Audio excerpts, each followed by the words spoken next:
La primera carta de San Pablo a Timoteo,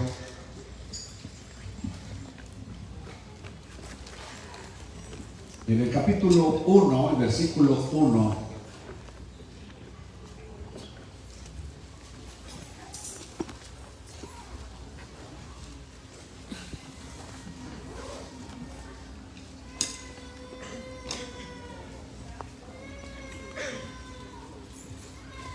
Capítulo 1, versículo 1.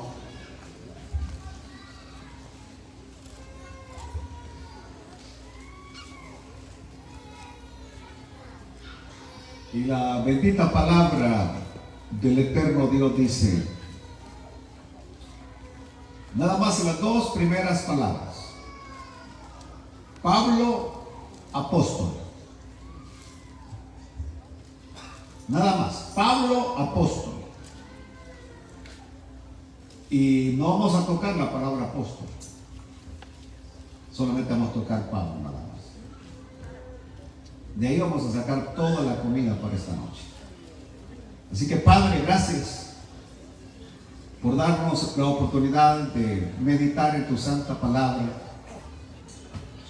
Espero, Señor, que nos des entendimiento, sencillez, para que tu palabra pueda alimentarnos, traer convicción a nuestras vidas. En el nombre más poderoso, en el nombre de Jesús, lo pido. Amén. Siéntese, por favor.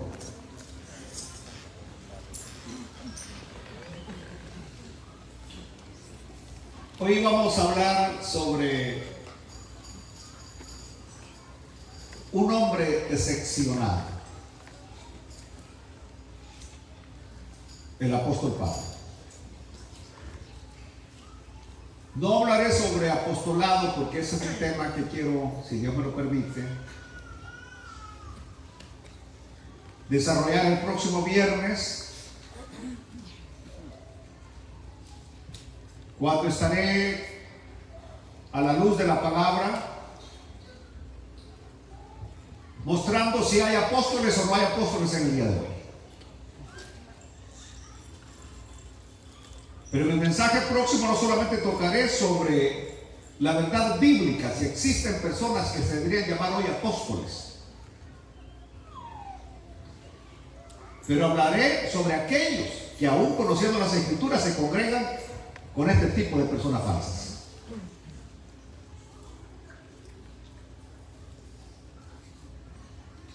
Porque la ignorancia se puede algunas veces perdonar, pero cuando alguien ya sabiendas sigue a personas falsas, engañadores, como les llama Pablo, estamos mal. Pero ese mensaje va a ser para el próximo viernes. Ojalá puedan invitar a aquellos de sus familiares que se congregan con estos pseudos apóstoles que escuchen el mensaje. Hoy quiero hablar de Pablo. Pero antes de llegar a que analicemos un poco de la vida de Pablo, quiero referirme a Pablo como el discipulador, que es lo que prácticamente da origen a que él escriba estas cartas, primera, segunda de Timoteo, Tito, Filemón, cartas pastorales, como lo dije en el mensaje anterior. Hay dos cosas que caminan paralelas y lo que yo le puedo llamar la vida natural y la vida espiritual. Hay mucha analogía entre las cosas que se dan en la vida natural y lo que se da en la vida espiritual. Ejemplo de ello es el gozo supremo de cualquier padre de familia. Estoy hablando naturalmente. El gozo supremo de cualquier padre de familia es ver crecer a su hijo. ver a ese hijo que se convierte en una persona adulta, estable, firme, verlo realizado, que logre madurez.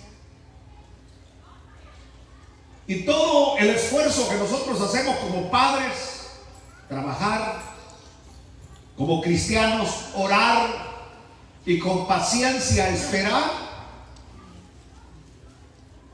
es para verlos un día a nuestros hijos realizados. Aleluya. Hay padres que se sienten orgullosos de sus hijos.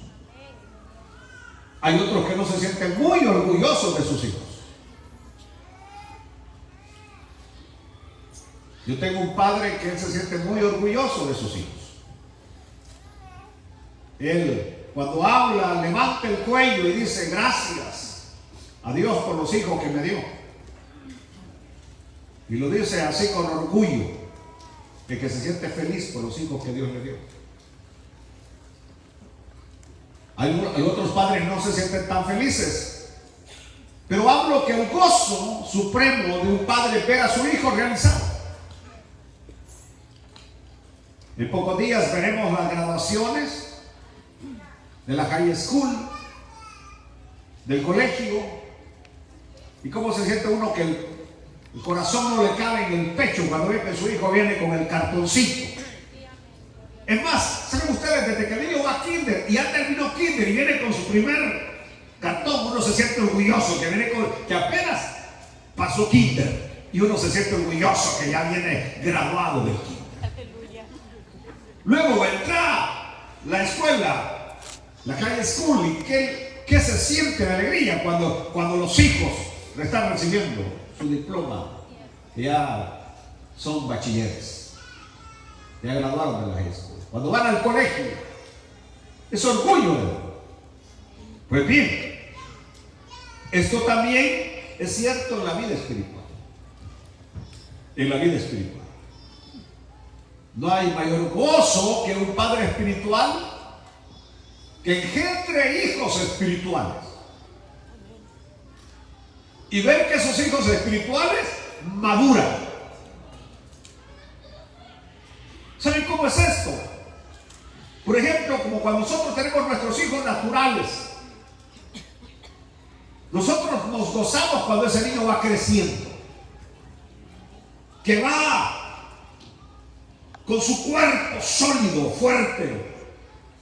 Nos preocupamos cuando ve que se está quedando así todo renacuajito, todo débil, todo así, todo ahí como que no nos gusta. Pero cuando, como dice la Biblia, son como columnas, como torres, uno se siente contento al ver que su hijo va creciendo, que nada más, que no solo la cabeza le crece, pero va creciendo todo el cuerpo. De igual manera, esto es la vida espiritual.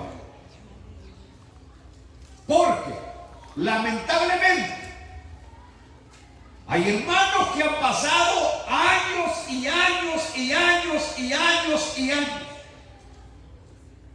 Y como dice el escritor a los hebreos, todavía no han pasado de los rudimentos de la fe. Todavía están en el ABC.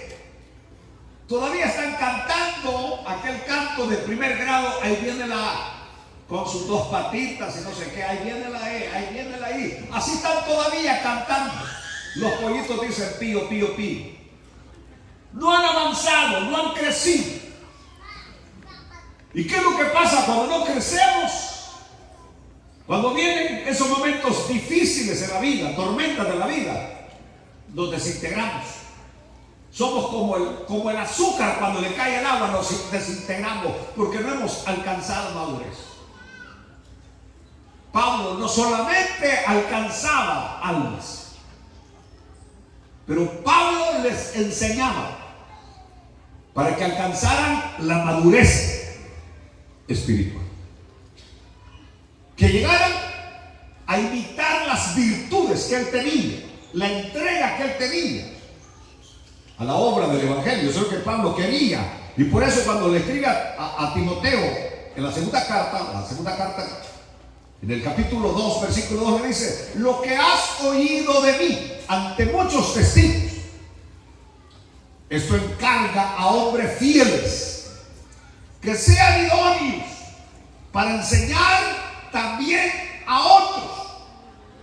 Vean ustedes el ciclo que se ve ahí hasta la tercera y cuarta generación. Es decir, lo que yo te enseño, Timoteo, tú se lo vas a enseñar a otros, y estos otros se lo van a enseñar a otros, y el ciclo tendría que continuar sin fin, enseñando las verdades del Evangelio. Aleluya. Pero ¿cómo voy a enseñar si nadie me ha enseñado? ¿Qué voy a enseñar si nadie me ha enseñado nada? Esa es la razón por la cual aquí preferimos menos gritos y menos saltadera, y que haya más palabra de Dios, que es lo que realmente nos va a dar solidez como cristianos. Entonces, escuchen bien, porque vamos a comenzar ahora, porque para mí es asombrosa la vida del apóstol Pablo. Oiga bien, pues, de alguna manera nosotros somos el resultado de ese sistema de Pablo. Hoy nosotros estamos aquí congregados alabando a Dios porque hubo un Pablo que no se quedó en Antioquía, porque hubo un Pablo que no se cruzó de brazos, porque hubo un Pablo que propuso en su corazón predicar este evangelio a donde no hubiese sido predicado. Donde él veía una región, ahí vamos, decía Pablo. Que hay que escalar una montaña, la escalamos. Que hay que pasar un desierto, lo pasamos. Que hay ahí gente salvaje, no importa, vamos. Ese era Pablo. Y por eso estamos aquí hoy. Gloria a Dios. Aleluya. Y por ejemplo, nosotros debemos de agradecerle de alguna manera a esos peregrinos que vinieron de Europa, que vinieron de Inglaterra, que cruzaron el mar. Muchos de ellos murieron en esa travesía, muchos de ellos murieron por los indios aquí en este país. Pero ahora este es el fruto, hermanos evangélicos lavados con la sangre preciosa de nuestro Señor y Salvador Jesucristo. Aleluya. Hablemos de Pablo, porque Pablo es sin duda un hombre bien conocido. Podría hoy mencionar algunos nombres de personajes bíblicos que ustedes no van a saber nada de él. Pero cuando vimos de Pablo, ¿quién no sabe de Pablo? Todos los cristianos sabemos de Pablo. Aunque hay algunas cosas que las ignoramos de él. Por ejemplo, que su nombre era un nombre popular ahí donde él nació, ahí por Tarso. Por ahí nació él. Y el nombre ese era popular porque él era de la tribu de Benjamín. Y en la tribu de Benjamín el nombre más popular era Saulo. Porque la persona más popular de la tribu de Benjamín, ¿quién era? El rey Saúl. El rey Saúl había sido de la tribu de Benjamín. Y aunque algunos se refieren mal a Saúl, pero en lo que es para el pueblo judío, Saúl es un héroe. Para el pueblo judío, Saúl es un héroe. No es un héroe. Por ejemplo, nosotros vemos a Sansón mal, pero para los judíos es un héroe. Alguien que Dios utiliza para darnos una lección a nosotros, para el pueblo judío. Entonces, cuando llegamos aquí, el apóstol Pablo, dije que originalmente Saulo, ese nombre significa pequeño. ¿Cuántos sabían que significaba pequeño? Eso significa Saulo, pequeño. Y pudiera indicar que él fue pequeño desde que nació. ¿De qué habla Pastor Pineda? Que cuando él nace, hay un niño, por ejemplo, ahorita estamos ahí, el niño de mi hija, de mi segunda hija, de Milagro Sonet. Y ese niñito que va, ese nació gigante desde que nació. Así las grandes piernas, así los grandes molleros, así la grande cabeza. No sé de que tuviera semanas de haber nacido el niñito, porque tremenda vida, ¿no? Entonces, la otra niña de mi nieto tiene 8 meses y está más pequeña que aquel que acaba de nacer. Entonces, cuando Pablo nace, lo ven pequeñito y feíto. Aleluya. Entonces, por eso le ponen Saulo, porque era pequeño. ¿Se acuerdan ustedes que Saúl al principio se sentía pequeño? Se sentía insignificante. Y por eso hoy, en esta noche, yo quiero decirles a ustedes que Dios es experto en usar lo pequeño, en usar lo insignificante. Aleluya. A eso Dios los usa. ¿Y por qué Dios los usa? Porque esos pequeños, cuando Dios los usa, le dan toda la gloria a Dios. Aleluya. Entonces, su nombre, pequeño. Se dice que no era un hombre de estatura sobresaliente. Hay algunos que pues, por ejemplo, en el ejército, si usted no mide unos 70, no le permiten salir del ejército. Usted está descalificado. Tiene que tener un mínimo de unos 70 de estatura para poder pertenecer al ejército. Los demás, váyanse a su casa a sembrar frijoles y elotes. Entonces no tenía una estatura sobresaliente. Se dice que tampoco tenía una señalada apariencia. Escúchenme lo que estoy diciendo para llegar a la enseñanza de esta noche. No tenía una apariencia, porque hay algunos que tienen apariencia, imponen su apariencia, su presencia, su imagen, lo que sea, su personalidad, su carácter. Pablo no tenía apariencia. Un escritor cristiano del siglo II, es decir, estamos hablando de unos 50, 40 años después de que Pablo había muerto, lo describió a Pablo de esta manera. Y él dijo que era un hombre pequeño de estatura, con cabeza calva. Pablo no tenía pelo, no solamente en la cabeza, ni en la boca tampoco. No tenía pelo en la cabeza. Era calvo. Y se dice que tenía piernas encorvadas. Ahora yo quiero que usted lo vaya viendo a Pablo, chaparro, de estatura pequeña, y todavía de eso las piernas no le ayudaban porque eran encorvadas. Todavía le quitaban estatura por tener las piernas encorvadas. Además de eso, calvo.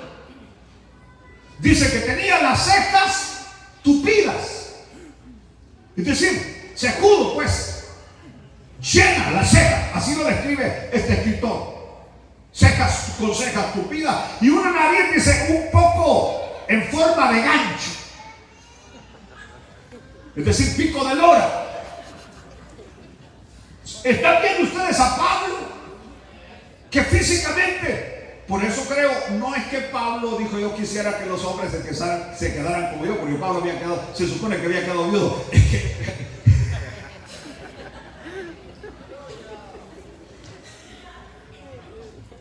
No era tanto la elección, sino que no tenía más opción. Era feíto, pues. Nariz de gancho, cejas tupidas, calvo, chaparro, piernas encorvadas, pasaba un elefante sin problema en medio de sus piernas. Aleluya. Pero este mismo escritor dice que era un hombre lleno de cordialidad. Cuando hablamos de cordialidad, hablamos de un hombre suave, Porque se puede tener carácter fuerte y al mismo tiempo ser suave. Él era cordial. La gente se le acercaba, todos se le acercaban y podían sentirse amados, atraídos por Pablo. Me encanta lo que dice este escritor, porque dice, ahora tenía la cara de un hombre, pero en segundos su cara se le cambiaba a cara de ángel.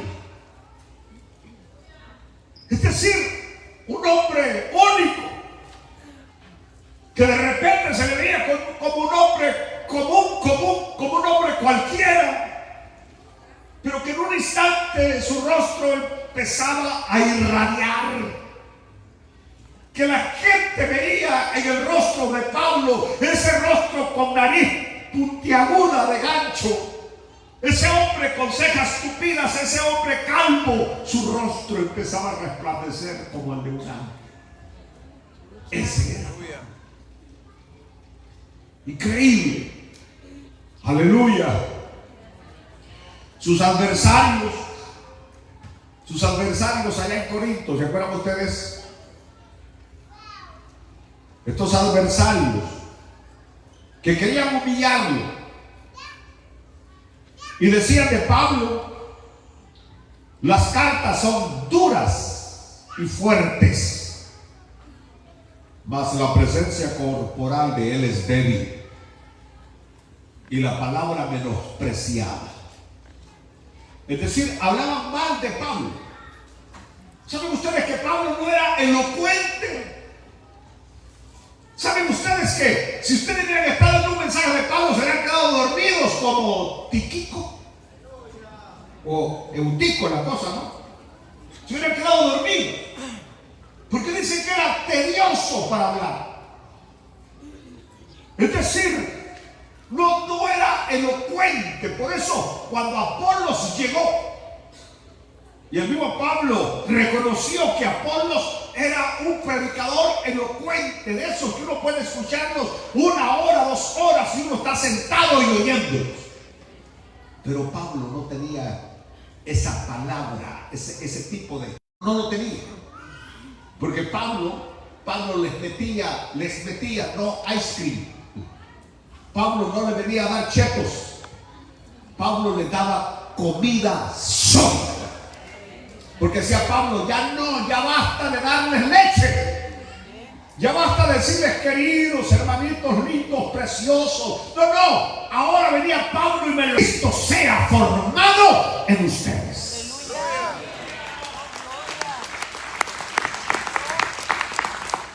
Aleluya. Así que aquellos querían humillarlo, hablando de que era un hombre que escribía fuerte, que hablaba fuerte, pero que no tenía elocuencia y que se veía su cuerpo débil. Oiga bien, cualquiera que haya sido su estatura física, porque yo solamente repito lo que dice este escritor del siglo II, cualquiera que haya sido su estatura física, su estatura espiritual, hasta este día es insuperable.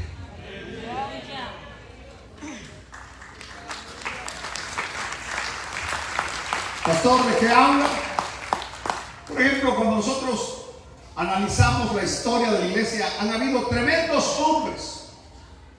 David Livingstone, Jonathan Edwards, los hermanos Wesley, Spurgeon, Lutero, Calvino, Jerónimo Savonarola, Guillermo Carey, Hudson, y pudiéramos hablar de una cantidad enorme de hombres de Dios en la historia de la iglesia. Pero hasta el día de hoy, nadie ha podido superar al apóstol Pablo. Pequeño de estatura, sin apariencia, calvo, cejas tupidas, nariz de gancho, piernas encorvadas, Aleluya. Pero jamás en toda la historia de la iglesia ha habido un hombre que predicara el evangelio y llevara el evangelio como el apóstol Pablo lo hizo. Y a Dios le damos la gloria por la vida de Pablo.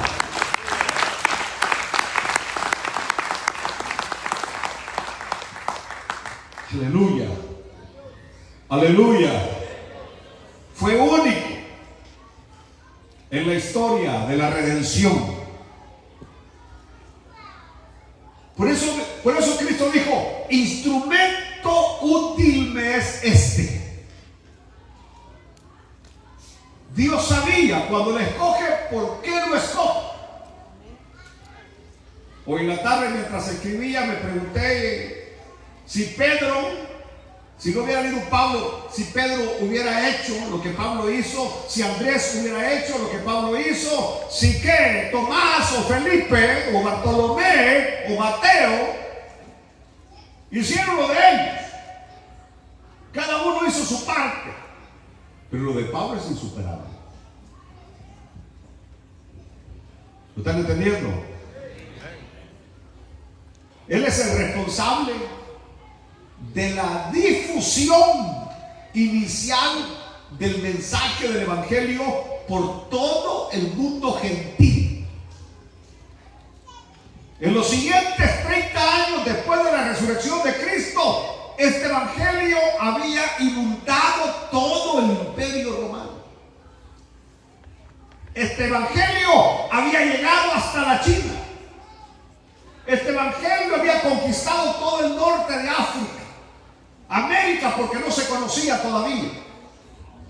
Iban a pasar, ¿qué? 1400 años antes que América fuera descubierta. Si no, ese Pablo se hubiera venido a predicar el evangelio aquí, a nuestro continente americano. Este hombre excepcional, que nació en el seno de una familia judía, y lo dice Filipenses capítulo 3 versículo 5, circuncidado al 8º día, como cualquier judío celoso de guardar la ley. Esto es bien importante por la doctrina de él, la doctrina de la gracia, porque Pablo crece y fue enseñado, educado, adiestrado en la ley. De hecho, era un rabino, egresado de una de las mejores universidades de aquel tiempo, educado a los pies de Gamaliel, circuncidado al 8º día, del linaje de Israel, de la tribu de Benjamín, hebreo, dice Pablo, hebreo de hebreos. En otras palabras, no es que mi padre a lo mejor es o no es, o mi madre es o no es. No, dice Pablo, tanto mi madre como mi padre, hebreo de hebreos. En cuanto a la ley, fariseo. Fariseo.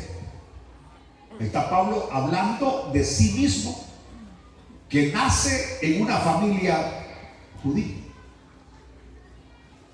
Luego, Pablo tenía una ciudadanía romana.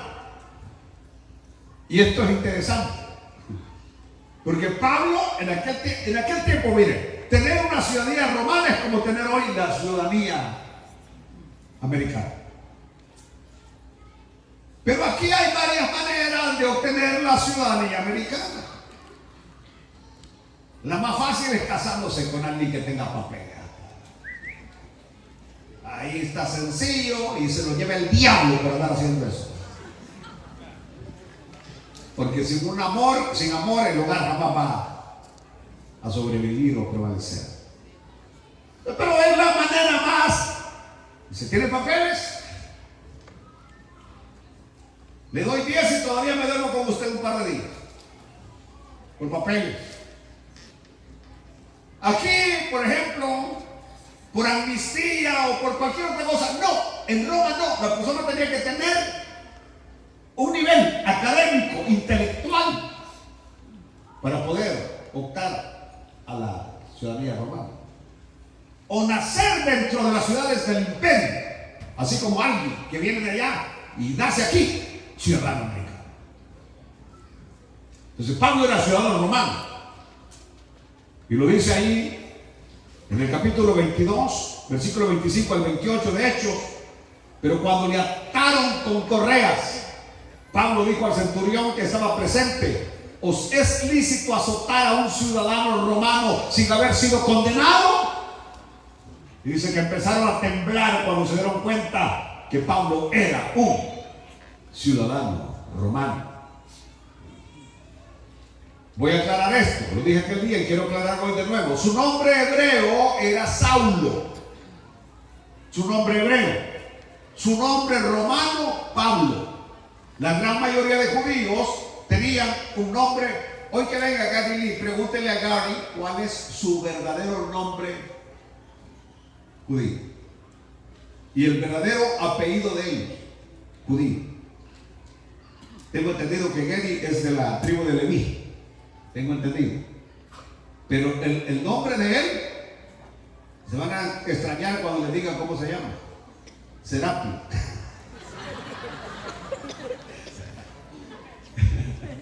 No, estoy bromeando conmigo.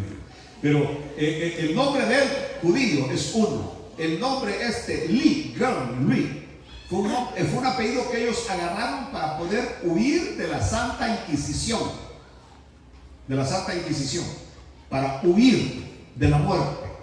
En el tiempo cuando la Iglesia Católica mataba a cualquiera que se llamara judío.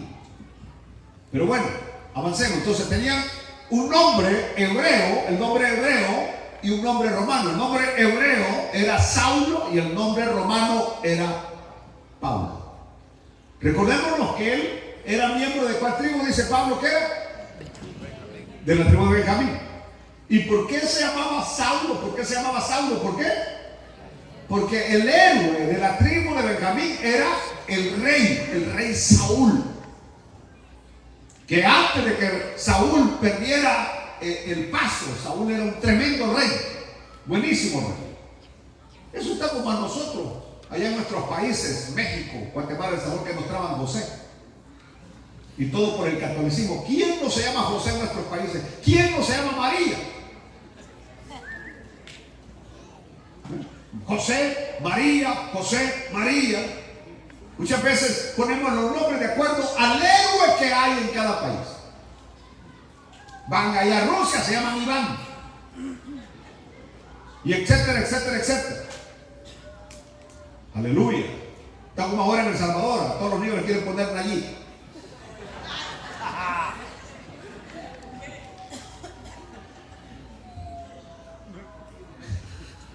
Aleluya. Y aunque no lo crean, aquí hay niñas que se llaman Estrellas. Niñitas que le han puesto Estrella en honor a mi hija, que se llama Estrella. Y hasta sus papás me han venido conmigo y han dicho: pastor, no hay ningún problema que le ponga a mi hija así como su hija, Estrella. Y es increíble, algunos se llaman Ismael. Eso es más increíble, que le han puesto a su niño Ismael. Piensa que le voy a dar un poco de herencia. Bueno, así que el Nuevo Testamento, cuando él entra al escenario, aparece como Saulo. Como Saulo. Capítulo 9, Saulo de Tarso. Cuando llegamos al capítulo 13, sigue siendo Saulo de Tarso. Sale juntamente con Bernabé a su primer viaje misionero y se llama Saulo, se llama Bernabé y Saulo, y llegaron a tal ciudad Bernabé y Saulo. Pero algo ocurre en ese viaje, que cuando termina el primer viaje ya no es Bernabé y Saulo, sino que es Pablo y Bernabé. Y es admirable lo de Bernabé al aceptar que el hombre era Pablo. Que el que llevaba el teje y maneje era Pablo. Y así que Bernabé le cede el protagonismo, el liderazgo a Pablo. Aceptó ser segundo cuando salió como primero. Así que ahí ya lo encontramos como Pablo. Muy bien. Escuchen esta parte. Tenía una educación tradicional y ortodoxa. Cuando digo tradicional es que Saulo, ese Saulito, fue creado todo el ritual judío, todo el ritual de la ley. Y por eso es importante cuando viene él más adelante y dice, por las obras de la ley nadie ha sido salvo. Sino que dice Saulo, solo por la gracia de Dios.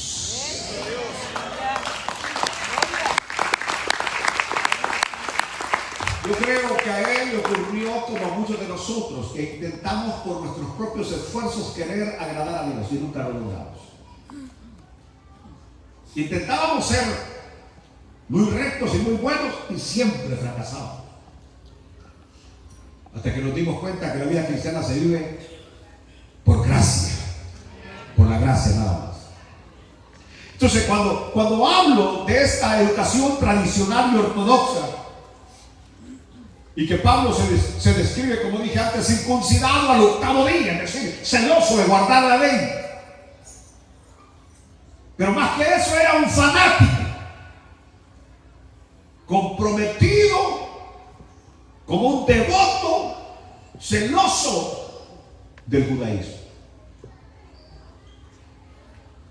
Y esto es interesante, porque el hombre nace en el judaísmo, ama su religión. ¿Sabe cómo? ¿Cuántos de ustedes decían que en la religión de mis padres ahí quiero morir? ¿Algunos de ustedes decían esa expresión? Levanten la mano pues. Traje un montón de huevos hoy.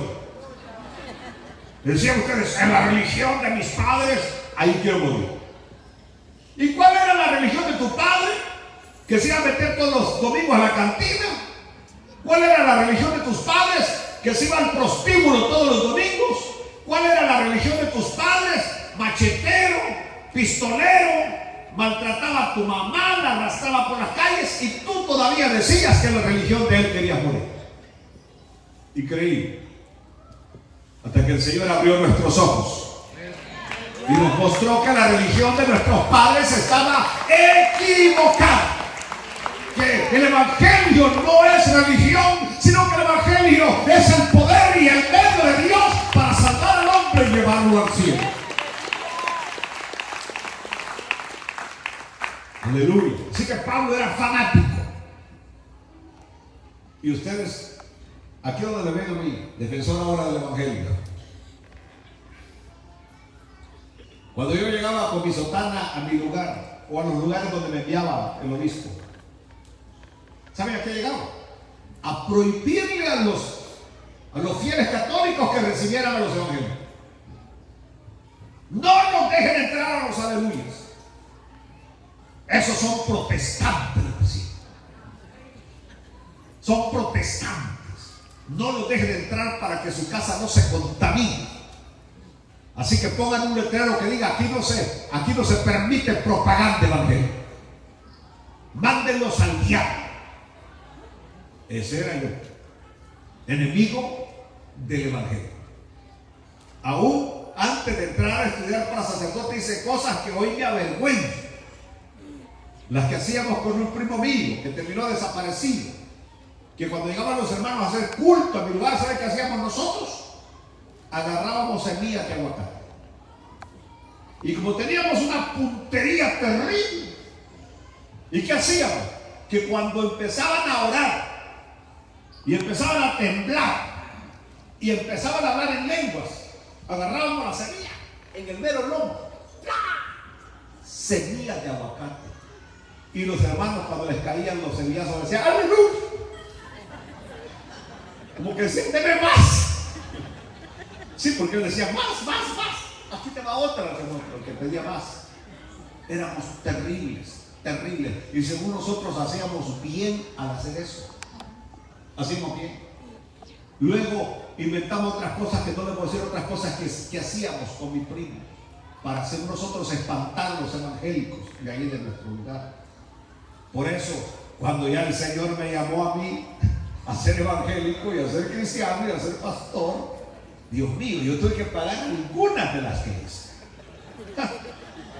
Allá en Santa Ana estaba en una campaña evangelística y ahora con nosotros el hermano Ismael Pineda, el cual estuvo estudiando para sacerdote católico, ahora viene a dar su testimonio.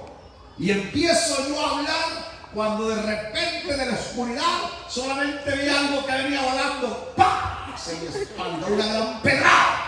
Ahí no fue aguacatazo, fue pedrada. Había unos de la defensa civil y salieron corriendo y capturaron al hombre. Y yo tuve que decirle, déjenlo ir. Es que él esto lo hace por ignorancia. Él no conoce el poder del evangelio.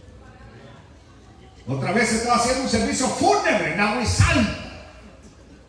Y estaba yo diciendo, había llovido, había mucho lodo. Y estaba diciendo, la tierra, ceniza, polvo, y que no sé qué, que no sé cuánto. Cuando pasó un borracho por ahí me dijo, mentiroso. Me empujó y caí adentro de la fosa. No, en serio, de ahí me levantaron del hoyo, de ahí me sacaron del hoyo, así como el Señor me había sacado del hoyo.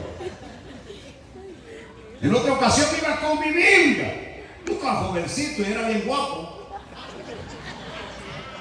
22 años tenía el mono. Y voy por aquella calle. Cuando de repente salió un impío. Y según yo que quería, me dijo, la Biblia, está bien. Paz, me la quitó, la tiró para arriba. Y todas las páginas cayeron. Y digo yo, a levantar hoja por hoja de la Biblia. Increíble. Es decir, ese era el ambiente. Por eso hoy aquí deberíamos darle nosotros gracias a Dios, porque ahora hay libertad. Ahora nadie lo persigue, nadie le dice nada. Ahora ser evangélico prácticamente es fácil. Pero en aquel tiempo había persecución. Inclusive llegaba gente con armas cuando usted estaba predicando el evangelio. Pablo era un fanático. Yo era un fanático. Y aquí muchos de ustedes eran fanáticos. Pero qué lindo que esos que eran más fanáticos son los que ahora más abren la boca y predican este glorioso evangelio de Cristo Jesús nuestro Señor. ¿Qué dice Pablo cuando le escribe a los Gálatas en el capítulo 1, versículo 14? Dice Pablo, y va a describirse a sí mismo, y dice Pablo, en el judaísmo aventajaba a muchos de los judíos. Dice que aventajaba, es decir, el judaísmo como que dice, yo iba a la delantera defendiendo el judaísmo.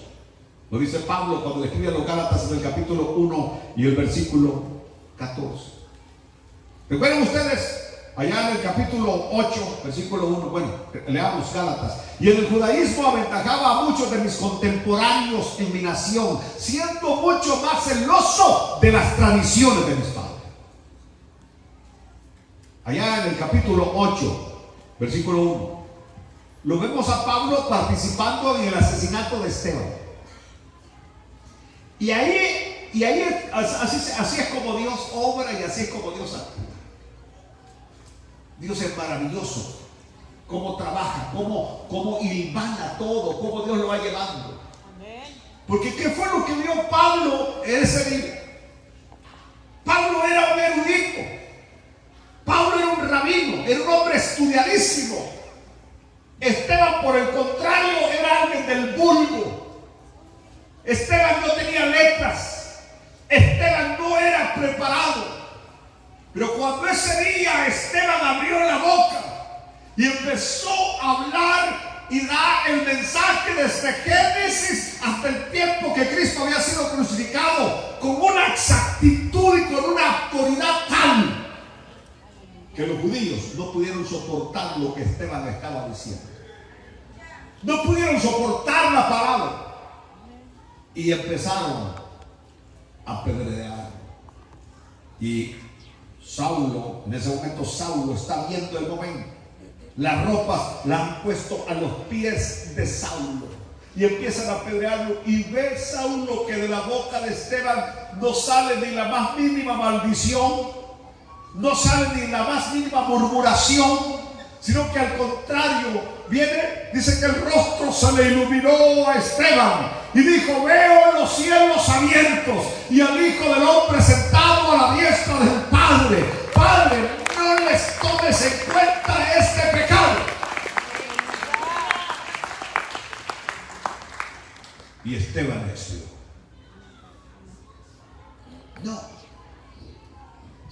Saulo venía de ver que cuando alguien lo lapidaban, lo apedreaban, maldecía, gritaba, se trataba de defender. Esteban no trató de defenderse. Aleluya. Porque Esteban sabía que hay una habitación terrenal, hay una casa terrenal y hay una casa celestial. Amén, aleluya. Esta terrenal se va desintegrando y se va acabando, pero allá en los cielos tenemos una hecha por Dios, allá en los cielos, preparada por Él, el arquitecto por excelencia. Así que participa en el asesinato de Esteban. Y después de eso se convirtió en un perseguidor de la iglesia de una manera terrible. Ahí en Hechos 8:3 iniciamos con esas lecturas y luego pasamos al 9:1-2 y luego terminamos en el 26 para que ustedes vean cómo perseguía a la iglesia. Hechos 8:3. Y luego dice: y Saulo asolaba la iglesia y entrando casa por casa, casa segura, arrastraba a hombres y a mujeres y los entregaba en la cárcel. Prácticamente como el fenómeno que vemos hoy en El Sabor, que van y tumban las puertas y los sacan de las greñas y pa. Cuando yo digo, ¿será necesaria tanta violencia y tanta situación de esas? O sea, con tantos elementos de seguridad, ¿por qué no rodear una casa? Nadie se va a escapar. O sea, y tocarle, así como acá. ¿Han visto usted la policía? Llega la policía, toca, policía. Si no abre las 3 veces, ahí sí, tumbe la puerta. Pero ese trauma de los niños que están en esa casa, ¿me están oyendo? Que desde que llegan con almáganas de 25 libras. Esa no era la forma. Saulo hizo lo mismo. Arrastraba a hombres y a mujeres y los entregaba a la cárcel. Ese era Saulo, el perseguidor. Leamos el versículo 9, 1 y 2. Saulo, respirando una amenaza sin muerte contra los discípulos del Señor, se los quería acabar. Vino al sumo sacerdote y le pidió cartas para las sinagogas de Damasco, a fin de que se hallase algunos hombres o mujeres de este camino, los trajese presos a Jerusalén. Versículo 20, capítulo 26, siempre de Hechos 9. Hechos 26, 9. Yo ciertamente, dice Pablo, había creído, mi deber, hacer muchas cosas contra el nombre de Jesús de Nazaret, lo cual también hice en Jerusalén. Yo, dice Pablo, encerré en cárceles a muchos de los santos, habiendo recibido poderes de los principales sacerdotes, y cuando los mataron, yo di mi voto. Increíble, increíble. Aleluya. ¿Pero qué pasó? Estaba en camino a Damasco, respirando amenazas contra los santos, llevando su persecución, cuando su vida cambió de repente, de forma espectacular y para siempre. Así como lo que Dios ha hecho en nuestras vidas, que la cambió de repente, de forma espectacular, y este cambio fue un cambio para siempre. Alabado sea el nombre del Señor. Cambió la vida de Pablo. El Cristo resucitado y glorificado se le apareció a él y a sus asustados acompañantes. Y miren ustedes, todo en poco tiempo. La vida de Saulo fue transformada en segundos. De ser perseguidor a ser un predicador del evangelio. Quedó ciego. Recibió la salvación. Recibió el llamado al ministerio. Se bautizó inmediatamente. Aleluya. Y después de eso se va para el desierto de Arabia, ahí cerca de Damasco.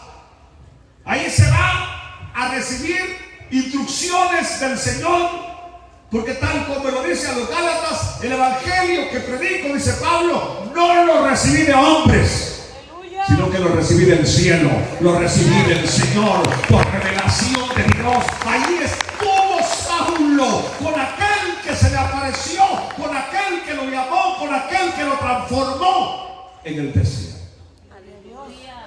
¿Qué cambio más radical? De la noche a la mañana. Después de estar en el desierto, regresa ahí, a la ciudad de Damasco. ¿Y qué empezó Pablo a hacer ahí? A predicar el evangelio. Pronto se levantaron contra él los líderes judíos, los líderes gentiles, porque el mensaje de Pablo era directo. Y siempre que uno predica directo, el mensaje se vuelve controversial. ¿Entendió? Es decir, hay un mensaje que no es directo y que ahí la gente le agrada y ahí la gente se acomoda, pero el mensaje de Pablo no era así.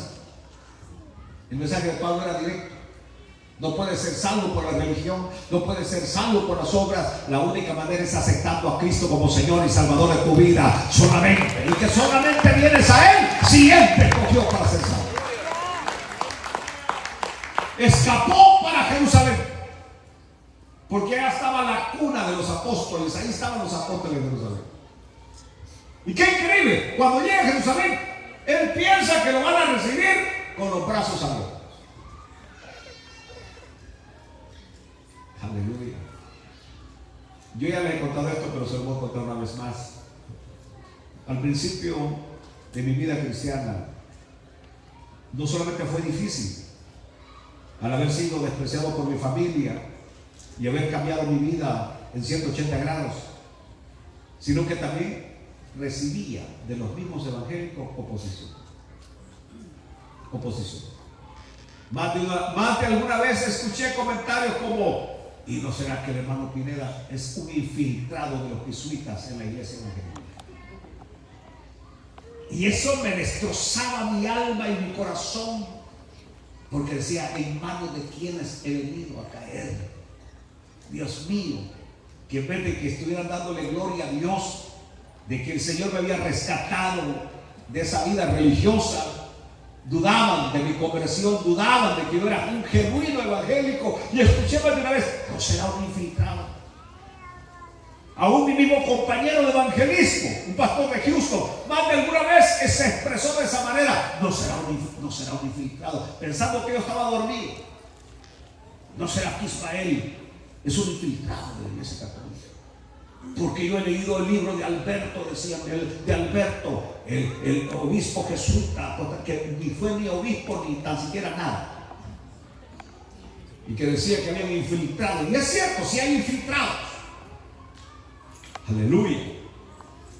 Así que Pablo va a Jerusalén porque piensa que allá lo van a recibir con platillo, con bombo y con tamales de elote. ¿Y qué pasó con los apóstoles? No lo querían recibir. Guardaban recelo por la manera como los había perseguido. Guardaban recelo. Pensaban que Pablo lo que quería acercarse para agarrar nombres, direcciones y ¡pum! Luego llegar a sacarlos arrastrados de las casas. Pero ahí aparece un hombre llamado Bernabé, cuyo verdadero nombre era ¿qué? ¿Cómo?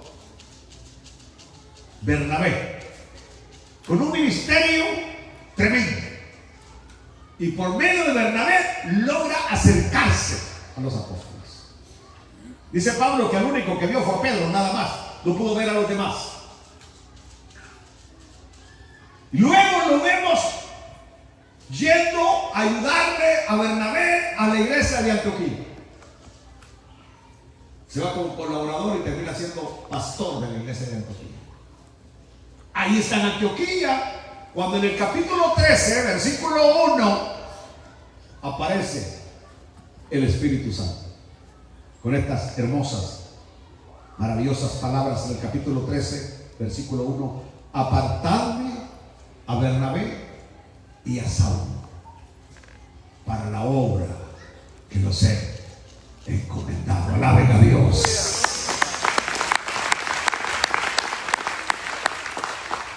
Increíble, increíble.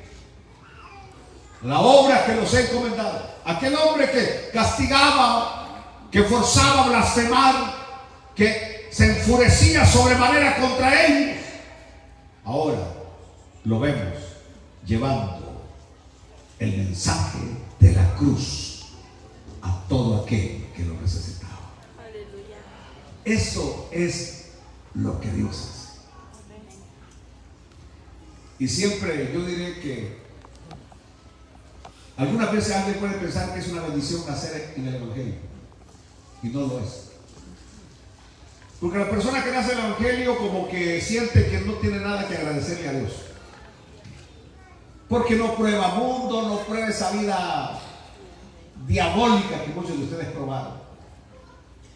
La persona se siente buena, la persona se siente recta, pero aquel que Dios lo salvó, como dijo Pablo, palabra fiel y digna de ser recibida por todos, que Cristo vino a salvar a los pecadores, de los cuales yo soy el primero. Alaben a Dios. Eso es lo que Dios hace. ¿Cuántos de ustedes eran las ovejas negras de la familia? Y hasta mujeres también. Funes, Silvia, oveja negra, terrible. Y ahora pura cara de ángel. Ovejas negras, lo peor de la sociedad. Y nadie puede señalarle a usted su pasado, porque cuando Dios perdona, sepulta nuestro pasado a lo profundo del mar y nunca más se acuerda de él. Así que ni para Dios ni para mí es importante que usted haya sido drogadicto, que usted haya sido pandillero, que usted se haya tatuado hasta las nalgas. ¿Entendió lo que dije? No me interesa, ni a Dios le interesa. Porque esas son las marcas que usted lleva de ese mundo maligno que no le pudo satisfacer absolutamente nada, porque el único que lo vino a satisfacer se llama Cristo el Señor. Aleluya. ¿Cuántos de ustedes se han quedado todavía que solo andan? Les quedó el pip. Lo quieren disimular y no es alergia. Aleluya. Aquí tenemos gente hasta con balas adentro del cuerpo que ni cuenta se daban que tenían balas. ¿Por qué no decirlo? Pues María Teresa, siempre que pasaba por la detectora de metales, siempre el volado sonaba. La desnudaban a la pobre para ver qué es lo que sonaba y la dejaban casi sin nada y la máquina sonando. Hasta que por último se fueron a hacer unos exámenes de radiografía y le van a encontrar una tremenda bala que anda trabada ahí cerca de los pulmones. Y yo dice tú, estaba tan loca que nunca se dio cuenta cuando la balearon.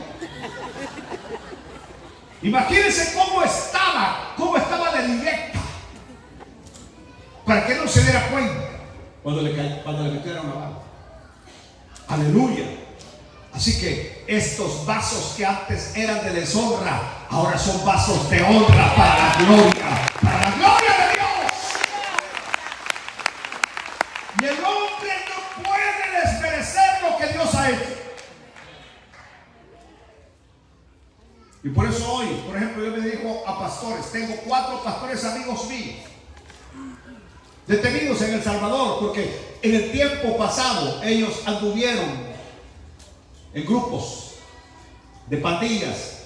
Hay uno de ellos que tiene 22 años de ministerio, presbítero, profesor del Instituto Bíblico en Aguachapán, y está detenido. ¿Y cuál es mi mensaje para estos hombres de Dios? Vayan y prediquen el evangelio en esas cárceles. y conviertan a esos custodios, y conviertan a los policías, y conviertan a los soldados, porque solo Cristo puede cambiar la vida del hombre.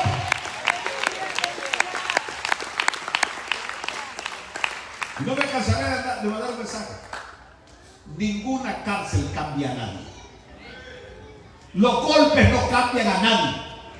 Lo que hacen es hacerlos más bestias, peores. Pero cuando Cristo cambia, Cristo sí cambia. Póngase de pie esta noche. Aleluya. Aleluya. Alabado sea Dios. Padre, te damos gracias en esta noche por la vida de este hombre excepcional. Todos nosotros nos quedamos pequeños a la par de este gran hombre, porque hay hombres grandes y grandes hombres. Pablo era un grande hombre. Gracias por su legado. Gracias por su entrega, por sus mensajes en sus cartas, que nos permiten hoy todavía estar de pie.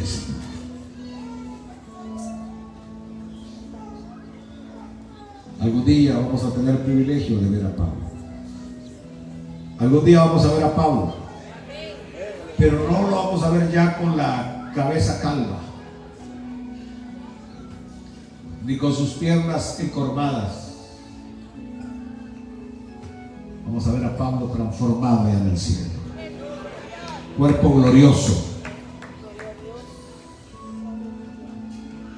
Claro, será glorioso ver a Pablo, pero será más glorioso ver al Señor allá en el cielo.